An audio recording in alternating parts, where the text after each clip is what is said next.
आगे बढ़ते हैं। दिल्ली में आज से अनलॉक 6 का आगाज हो चुका है। आज से स्टेडियम में खेलने की इजाजत होगी, जहां सिर्फ खिलाड़ियों को दाखिले की इजाजत दी जाएगी। एक वक्त में 50% ही खिलाड़ी स्टेडियम में प्रैक्टिस के लिए दाखिल हो सकेंगे। फिलहाल दिल्ली में सिनेमाघर, मल्टीप्लेक्स, स्कूल, कॉलेज और कोचिंग सेंटर बंद रहेंगे। वहीं समाजी, सियासी और मजहबी प्रोग्राम के इनेकाद की इजाजत नहीं है। वहीं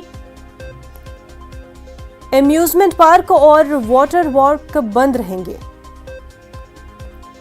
दिल्ली से हमारी नुमाइंदा रचना हमारे साथ जुड़ चुकी है। रचना, दिल्ली में अनलॉक 6 की शुरुआत आज से होने जा रही है।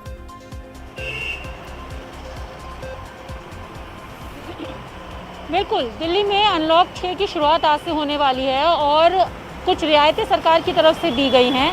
स्टेडियम और खेल परिसर आज से खुल जाएंगे और वहां पर आयोजन भी हो सकेंगे, लेकिन दर्शकों को जाने की अनुमति नहीं होगी। और मुनज़्ज़ा, आपको ये भी बता दें कि एक समय में 50% जो खिलाड़ी हैं वो ही ट्रेनिंग के लिए जा सकेंगे। और सबसे बड़ी बात यह है कि जो लोग स्टेडियम या खेल परिसर में ट्रेनिंग के लिए या प्रशिक्षण के लिए जाएंगे, उन लोगों को अपना आरोग्य सेतु ऐप दिखाना होगा और वैक्सीनेटेड का सर्टिफिकेट दिखाना होगा। उसके बाद ही उन्हें प्रवेश दिया जाएगा। तो धीरे धीरे सरकार की तरफ से रियायतें दी जा रही हैं, छूट दी जा रही है। और फिलहाल दिल्ली में स्कूल, कॉलेज, सिनेमाघर, मल्टीप्लेक्सेस ये बंद रहेंगे। इसके साथ ही अम्यूजमेंट पार्क, वाटर पार्क भी अभी बंद रहेंगे, क्योंकि धीरे धीरे सरकार की तरफ से यहाँ पर छूट दी जा रही है और कई सारी चीज़ें अब दिल्ली में खुल गई है और दिल्ली अब धीरे धीरे आगे बढ़ रही है, अनलॉक 6 की तरफ बढ़ रही है। लेकिन यहाँ पर अभी भी ये खास ख्याल रखना होगा कि छूट मिलने का मतलब ये नहीं है कि हम लापरवाही बरतने लगे। अभी भी हमें जो एप्रोप्रिएट बिहेवियर है कोविड का, उसको अपनाना होगा। अपनी लाइफस्टाइल में मास्क का इस्तेमाल करना होगा, सामाजिक दूरी बनानी होगी और सैनिटाइज अपने आप को लगातार करना होगा। लेकिन यहाँ पर हमने देखा है कि जो दिल्ली के बाजार है वहाँ पर शायद लोग इन SOPs को भूल चुके हैं और वो जिस तरीके से वहाँ पर पहुँच रहे हैं और कोरोना की तीसरी लहर की संभावना भी जताई जा रही है, तो ये लग रहा है मानो कि ये खुद ही तीसरी लहर को बुलावा दे रहे हो। तो लोगों को ये बात समझना बेहद ज़रूरी है कि सरकार की तरफ से जो छूट दी जा रही है वो लोगों की सहूलियत के लिए है, इसके लिए नहीं कि वो और ज़्यादा यहाँ पर मुसीबतें पैदा कर दे।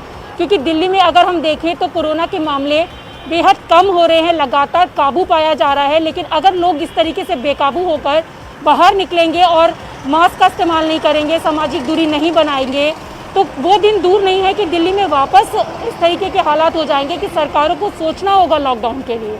बिल्कुल रचना, लोगों को एहतियात बरतने की काफ़ी ज़्यादा ज़रूरत है। वहीं अगर हम कोरोना अपडेट के हवाले से बात करें तो केसेस किस तरह से हैं, पॉजिटिविटी रेट दिल्ली में क्या कुछ देखने को मिल रही है?